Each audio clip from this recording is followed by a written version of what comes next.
기도드렸습니다. 예수님 그리스도. 50편 23절 한 절이니까 우리 다 같이 한 목소리로 하나님 말씀 봉독하겠습니다. 감사로 제사를 드리는 자가 나를 영화롭게 하나니 그의 행위를 옳게 하는 자에게 내가 하나님의 구원을 보이리라. 아멘. 할렐루야. 어느덧 우리가 10월 달을 보내고 11월 달에 새로운 달을 맞이하게 되었습니다.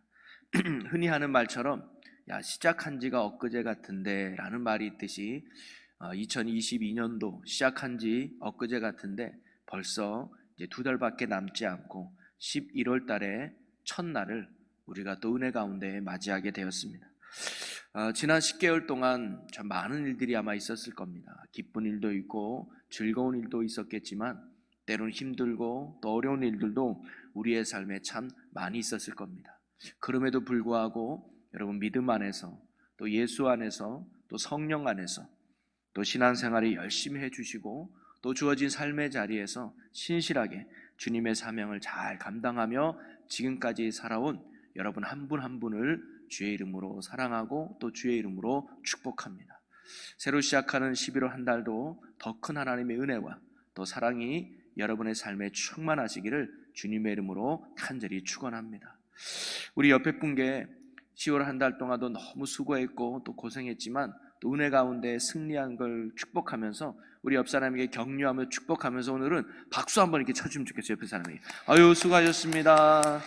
아유 하나님의 은혜 가운데 잘 살아오셨습니다. 감사합니다. 네. 그리고 무엇보다 우리 돌아보면 모든 것이 하나님의 은혜 아니겠습니까? 보이지 않지만 하나님의 세밀한 손길로 우리를 지키시고 또 보호해주고 인도해 주신 우리 하나님께 우리 감사하는 마음으로 큰 박수로 영광 올려 드리겠습니다. 하나님 감사합니다. 특별히 11월 달은 추수감사주일이 있는 달이죠. 그래서 특별히 11월은 우리 교회가 감사절로 또는 감사달로 지키려고 합니다. 그래서 뒤에 우리 배경에도 보면 모든 것이 주의 은혜라 라는 큰 주제 아래서 우리가 11월 한 달 동안은 하나님이 주신 은혜를 한번 생각해 보며 감사하는 그런 의미 있는 달로 보내려고 하는데요. 그래서 오늘 11월 달에 초하루 새벽 기도에도 감사와 관련된 말씀을 여러분과 함께 나눠보려고 합니다. 그래서 제목이 우리 같이 한번 따라 읽어볼까요? 감사는 하늘의 문을 여는 열쇠. 다시 한 번만 고백합니다. 감사는 하늘의 문을 여는 열쇠. 아멘. 여러분 요즘 우리는 디지털 시대를 살아가고 있죠.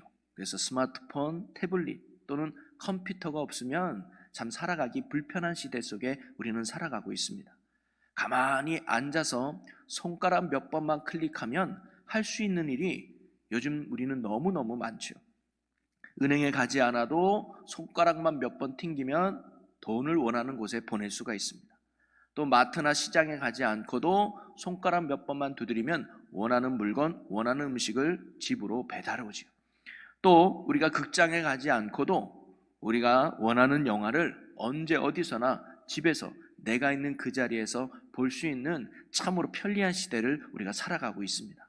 자, 그런데 가만히 보면 우리가 이런 사이트에 들어가서 물건을 사거나 또는 인터넷 뱅킹에 들어가서 돈을 송금하거나 또는 넷플릭스와 같은 이런 영화를 볼 수 있는 사이트에 들어가서 영화를 보기 위해서 꼭 거쳐야 될 과정이 있습니다. 여러분 혹시 뭔지 아십니까? 로그인을 해야 돼요. 암호를 집어넣고 로그인하고 들어가야 내가 원하는 대로 할 수 있다는 거죠. 암호를 입력하지 않으면 아무리 좋은 물건이 나온다 한들 내가 살 수 없고요. 좋은 영화가 나와도 내가 볼 수가 없고 은행에 수십억의 돈이 있어도 내가 로그인하지 않으면 암호를 풀고 들어가지 않으면 한 푼도 찾을 수 없는 게 바로 암호의 중요성이죠. 그러기에 암호는 디지털 시대를 살아가고 있는 우리에게 참으로 중요한 요소라고 할 수가 있겠습니다. 그런데 성경은 하나님의 임재가 충만하고 또 하나님의 더 큰 은혜 속으로 나아가는 하늘의 문을 여는 열쇠, 하늘의 문을 여는 암호가 있다고 우리에게 가르쳐줘요. 그 열쇠, 그 암호가 여러분 뭔지 아십니까? 눈치 빠른 분들은 벌써 알죠. 바로 그것이 감사인 줄로 믿습니다. 이건 제 말이 아니라 성경의 시편 100편 4절에 보니까 이렇게 기록되어 있어요. 감사함으로 그의 문에 들어가며 찬송함으로 그의 궁정에 들어가서 그에게 감사하며 그의 이름을 송축할지어다. 아멘. 감사함으로 그의 문에 들어간다 그랬어요. 즉 감사가 곧 하늘의 문을 여는 하나님의 은혜의 보좌로 나가는 열쇠, 암호가 된다고 우리에게 가르쳐주고 있죠. 그리고 왜 감사가 하늘의 문을 여는 열쇠가 되는지를 오늘 우리가 읽은 본문 말씀이 증거해 주고 있습니다. 오늘 본문 말씀 우리 다시 한번 같이 읽어보겠습니다. 감사로 제사를 드리는 자가 나를 영화롭게 하나니 그의 행위를 옳게 하는 자에게 내가 하나님의 구원을 보이리라. 아멘. 여기서 감사의 제사를 드린다는 말은 뭐냐면 하나님께 감사를 올려드린다는 거죠. 이래서 감사합니다, 저래서 감사합니다 라고 하나님께 날마다 감사의 제사, 감사를 올려드린다는 거예요. 그리고 나를 영화롭게 한다는 말은 뭘까요? 하나님이 감사의 제사를 드리는 자를 기뻐한다는 거예요. 만족한다는 거죠. 즐거워한다는 겁니다. 그러면서 하나님의 구원을 보리라 라는 말씀은 뭘까요? 하나님께 감사하는 자에게 하나님은 하늘의 문을 열고 그에게 구원의 역사를 베풀어 주신다는 말씀입니다. 그러면서 저는 오늘 감사하는 자에게 하나님께서 하늘의 문을 여시고 어떤 은혜, 어떤 구원의 역사를 베풀어 주는가를 오늘 저와 여러분이 함께 말씀을 나눠보려고 합니다. 그래서 우리가 정말로 새로 시작하는 11월 한 달, 아니 앞으로 감사의 제사를 통해 하나님을 영화롭게 함으로 하나님이 베풀어 주시는 구원의 은혜와 역사를 경험하며 누리는 우리 모두가 되시기를 주님의 이름으로 간절히 축원합니다. 첫 번째, 감사하는 자에게 베푸시는 하나님의 구원의 역사는 뭐냐면 감사는 기적을 낳는다는 거예요. 그러니까 감사하는 자에게 하나님의 기적을 베푼다는 거죠. 요즘 우리는 새벽마다 창세기 말씀을 함께 나누고 있습니다. 창세기는 마지막에 네 인물로 나눠 보이시죠. 지비장으로부터 시작했던 아브라함, 이삭, 야곱, 그리고 요셉으로 이어지는 이야기가 창세기의 주 내용입니다. 그러면서 요즘은 우리가 새벽마다 요셉의 이야기를 함께 나눠보고 있는데요, 참 말씀이 많은 은혜가 돼요. 그런데 요셉을 통해서 배울 수 있는 큰 두 가지의 은혜가 있어서 제가 생각해 봤는데, 그 하나는 뭐냐면 한 사람의 인생을 하나님께서 아주 세밀하게 역사하시고 인도하고 계시다는 사실입니다. 그에게 일어나는 일, 즉 요셉이라고 하는 한 사람에게 일어나는 일이 우연인 것 같아도 그게 우연이 아니었다는 거죠. 하나님의 섭리 안에서, 하나님의 뜻 안에서 그분께서 세밀하게 간섭하시고 세밀하게 인도하고 계시다는 사실을 우리는 요셉이라고 하는 한 인물을 통해서 발견해 볼 수가 있습니다. 그가 형들에게 미움을 받은 것도 우연이 아니었습니다. 또 미워하는 형들을 통해서 보디발의 노예로 팔려간 것도 우연이 아니었습니다. 또 보디발의 아내에게 유혹을 했지만 그것을 뿌리치고 그것 때문에 억울하게 감옥에 갇힌 것도 우연이 아니었습니다. 또 감옥 안에서 술 맡은 관원장의 꿈을 해몽해 줌으로 말미암아 그가 복직될 것을 예언하고 그가 살아나면 나 좀 살려주세요라고 부탁을 했는데 술 맡은 관원장이 자기가 복직되자마자 입을 싹 닫고 요셉을 잊어버린 것도 우연이 아니었습니다. 바로 모든 것이 하나님의 정확한 때에 그를 바로 왕 앞에 세우고 애굽의 총리가 되게 하시려는 하나님의 섭리의 가정이었다는 사실을 우리는 요셉의 이야기를 통해서 너무나 분명하고도 명확하게 볼 수가 있습니다. 여러분, 오늘도 요셉의 삶을 주관하신 하나님이 저와 여러분의 삶도 주관하고 계심을 믿으시기를 바랍니다.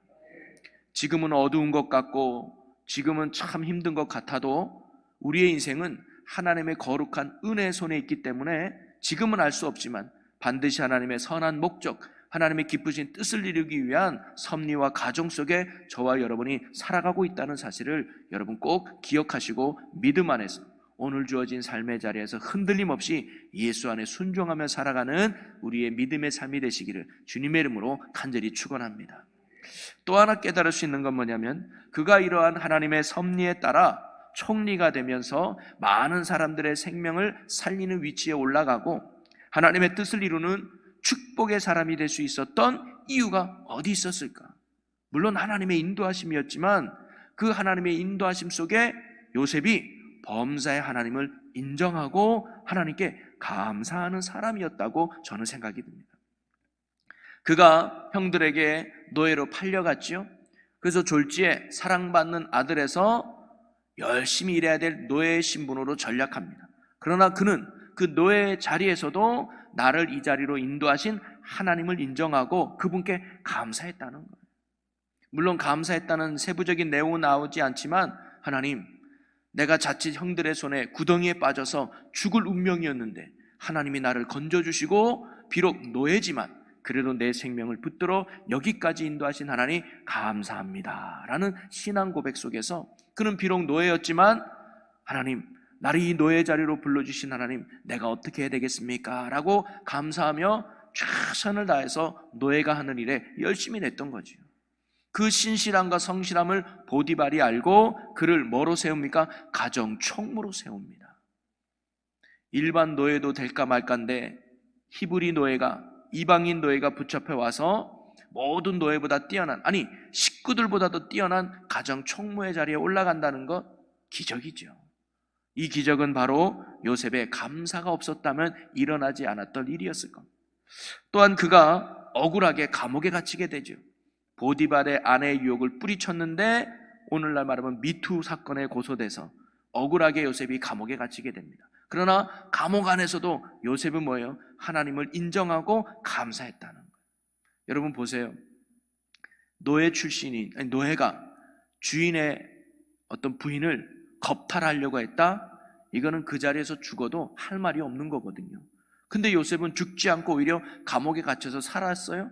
요셉은 감사했죠. 하나님, 내가 죽을 자리였음에도 불구하고 하나님이 내 생명을 지켜주셔서 비록 차디찬 감옥이지만 이 안에 나를 인도하신 하나님 감사합니다. 그러면서 그는 그 자리에서 또한 최선을 다하는 성실한 모습을 보여주지 않습니까? 그러니까 간수장이 야, 저 친구 참 신실하구나, 보통 죄인과는 다르네 하면서 그에게 제반 업무를 맡기는 그런 위치의 자리에 올라가지 않습니까? 노예인데 말이죠. 이러한 기적의 역사도 요셉의 감사가 없었다면 일어나지 않았던 일이었다는 겁니다. 이처럼 우리가 하나님을 향한 감사의 삶과 감사의 고백은요, 우리의 삶에 기적을 만들어내는 열쇠가 된다는 겁니다. 아니, 감사하는 자를 하나님께서 결코 그냥 두지 않으시며 하늘의 문을 열고 그에게 새로운 역사와 기적의 은혜를 베풀어 주는 줄로 믿으시기를 바랍니다. 그러니 여러분, 어떤 형편과 상황과 환경에 놓여 있다 할지라도 나를 그 자리로 인도하신 분은 선하신 하나님이심을 믿고 그 자리에 감사함으로 순종하는 우리의 믿음의 삶이 되기를 주님의 이름으로 간절히 축원합니다. 또 하나, 감사하는 자에게 하나님은 어떤 하늘의 문을 열고 은혜를 주시느냐? 그의 환경을 변화시켜 준다는 거죠. 즉 문제를 해결해 준다는 겁니다. 사도행전 16장에 우리는 바울과 실라가 빌립보에서 복음을 전하다가 감옥에 갇히게 된 사건을 우리는 잘 알고 있습니다. 그들은 차갑고 어두운 감옥 안에서 하나님을 뭐예요? 찬송했다고 나와요. 여기서 찬송했다는 건 하나님 앞에 감사했다는 거 아닙니까? 그런데 갑자기 큰 지진이 일어나더니 옥토가 움직이고 옥문이 열리고 그들을 차고 있던 쇠가랑이 완전히 단숨에 끊어져 버려요. 자신들을 얽매이고 크게 묶고 있던 나쁜 환경에서 그들이 뭐예요? 해방된 거예요. 자신을 묶고 있던 인생의 문제가 한 방에 해결되는 하나님의 은혜를 경험하게 됩니다. 역대하 20장을 보면요, 모압 자손과 암몬 자손이 연합해서 남유다를 쳐들어오게 됩니다. 그때 남유다 왕이 여호사밧이었는데 이 여호사밧이 하나님께 기도한 후에 말미암아 찬양대를 조직해서, 그래서 그 찬양대를 동원하며 전쟁터에 나갔더니 어떤 일이 일어나는가? 역대하 20장 21절과 22절을 한번 보겠습니다.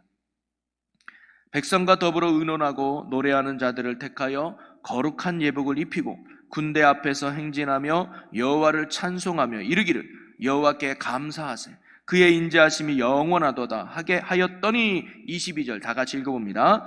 시작.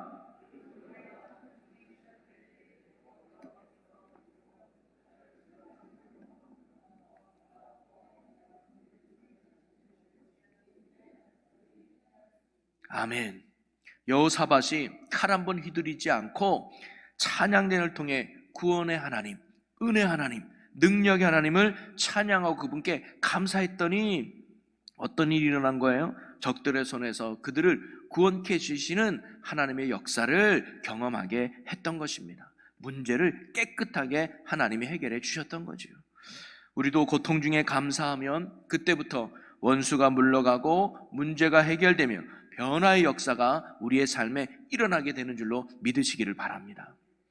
육신의 병도 가끔 보면 늘 불평하고 원망하고 짜증내면 잘 낫지 않죠. 그러나 감사하며 육신의 병도 잘 낫게 되는 법 아닙니까?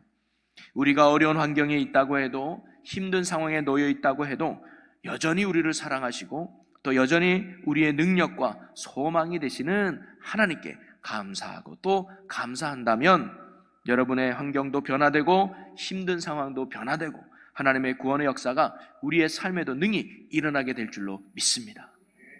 이처럼 감사는 우리의 환경을 변화시키는 하나님의 구원의 능력이 된다는 거죠. 감사하는 자에게 하나님은 하늘의 문을 열고 우리의 인생의 문제를 능히 해결해 주는 줄로 믿습니다. 그리고 마지막으로 감사하는 자에게 하나님은 어떤 하늘의 문을 열고 구원의 역사를 베푸느냐? 더 큰 축복을 가져다 준다는 거죠. 여러분, 누가복음 17장에 보면 10명의 나병 환자 이야기 잘 알고 계실 겁니다. 그들이 자기 마을 근처로 예수님이 지나간다는 것을 알고 예수님이 지나갈 때 멀리 서서 큰 소리로 외치죠. 선생님이여, 우리를 불쌍히 여겨 주옵소서. 이 말은 뭐예요? 우리 좀 고쳐달라는 간절한 간구였습니다. 그러자 예수님이 그들을 향해서 뭐라고 말씀하셨느냐? 제사장에 가서 너희 몸을 보여라 라고 말씀해요. 그리고 그들은 제사장에 가는 도중에 모두 다 깨끗함을 받습니다. 여기까지만 보면 예수님의 말씀 앞에 순종하면 기적이 일어나고 문제가 해결된다는 어떤 그런 영적 교훈을 우리가 깨달을 수 있는데, 성경은 여기서 끝나지 않았다는 거죠. 모두 다 고침받은 후에 그중 한 사람이 자기가 나은 것을 깨닫고 제사장으로 가던 길을 돌이켜서 다시 예수님께로 돌아옵니다. 예수님께 돌아와서 그는 예수님의 발 앞에 엎드려 뭘 하느냐? 자, 16절 말씀. 예수의 발 아래에 엎드려 감사하니 그는 사마리아 사람이라. 그는 예수님께 도저히 견딜 수가 없어요. 나를 낫게 해주신 예수님께 제사장에 가서 내 몸을 보여서 내가 자유의 몸이 되는 것도 중요하지만 아니야, 그거보다 나를 살려주시고 나를 고쳐주신 주님께 감사 인사하는 게 이 사람에게는 더 중요했던 거죠. 그래서 예수님께 나와서 먼저 감사합니다라고 엎드려 고백했던 거예요. 이 고백을 듣고 예수님이 그에게 뭐라고 말씀하셨느냐? 19절 말씀입니다. 그에게 이르시되 일어나 가라, 내 믿음이 너를 구원하였느니라 하시더라. 아멘. 바로 이 사람은요, 육신의 치유뿐만 아니라 영혼의 구원까지 받는 더 큰 축복의 역사를 감사 때문에 얻게 되지 않았습니까? 여러분, 예수님이 바닷가 근처에서 수많은 사람들에게 말씀을 전하다가 저녁 시간까지 됐어요. 많은 사람들이 배고팠습니다. 그때 한 어린아이가 뭘 가져와요? 보리떡 5개와 물고기 2마리를 가지고 옵니다. 한 꼬마 아이가 먹을 만한 작은 양의 음식이었어요. 근데 예수님은 이걸 가지고 뭐 했습니까? 하나님을 향하여 감사 기도를 드렸다 그랬어요. 그랬더니 한 사람도 먹기에 부족한 그 오병이어가 그 당시 5,000명을 먹이고도, 배불리 먹이고도 12강줄이나 남는 축복의 역사를 이루지 않았습니까? 감사는 이렇게 하나님의 더 큰 축복을 가져오는 은혜의 역사가 있는 줄로 믿으시기를 바랍니다. 오늘도 하나님은 없는 형편에도, 부족한 형편에도 그래도 감사합니다. 그래도 주신 것 감사합니다. 있는 것에 늘 감사한다면 하나님은 오늘도 더 많은 것을, 더 넉넉한 것을 주어주시는 하나님의 역사가 우리의 삶에 넘치게 될 줄로 믿습니다. 사랑하는 성도 여러분, 이제 우리는 새롭게 11월 한 달을 시작하게 되었습니다. 물론 우리에게 이 시간을 허락하신 것도 너무너무 감사하죠. 그런데 이왕 우리가 살아가는 인생의 삶에 하나님의 기적이 일어나고 또 하나님의 변화가 일어나고 또 하나님의 축복된 삶을 원한다면 우리가 날마다 하나님께 감사하는 자가 되어야 될 줄로 믿습니다. 감사는 분명 하늘의 문을 여는 축복의 열쇠가 되기 때문이죠. 그리고 오늘 하나님은 감사하는 자에게 하늘의 문을 열며 우리의 삶에 기적을 베풀어 주실 것이고 문제를 해결해 주실 것이고 더 많은 것들을 풍성하게 채워주시는 축복의 삶으로 우리 하나님께서 우리의 삶을 인도해 주실 줄로 믿습니다. 이번 한 달도, 아니 앞으로 살아계신 하나님께 날마다 감사의 제사를 올려드리며 하나님을 영화롭게 해드릴 수 있는 저와 여러분의 삶이 되시기를 주님의 이름으로 간절히 축원합니다. 그리하여 하늘의 문을 열고 우리에게 날마다 크신 은혜를 베풀어 주시는 놀라운 하나님의 은혜를 경험하며 날마다 축복과 은혜 속에 살아갈 수 있는 여러분 모든 삶이 되시기를 주님의 이름으로 간절히 축원합니다. 시간 기도하겠습니다. 사랑의 하나님 감사합니다. 또한 찬양받기 합당하신 하나님, 우리 11월을 시작하며 초하루 기도회를 맞아 주님 앞에 나와 믿음으로 이 하루를 시작하게 하심을 감사합니다. 하나님, 우리의 삶에 감사의 제사로 하나님을 날마다 영화롭게 해드릴 수 있는 자들이 되게 하여 주시옵소서. 이번 한 달도 우리의 입술에 감사의 고백이 넘치게 하시며 주어진 삶의 자리에서 어떤 상황과 형편 속에서도 선하신 하나님을 신뢰하며 구원의 하나님을 기대하며 감사의 제사로 하나님을 영화롭게 하는 자들이 되게 하여 주시옵소서. 그리하여 하나님의 구원의 역사를 누리며 축복의 역사를 누려가는 귀하고 복된 주의 성도들이 되게 하여 주시옵소서. 감사드리며 예수님의 이름으로 기도합나이다. 예수님 채워주소서. 당신의 사랑으로. 성령님 사랑합니다.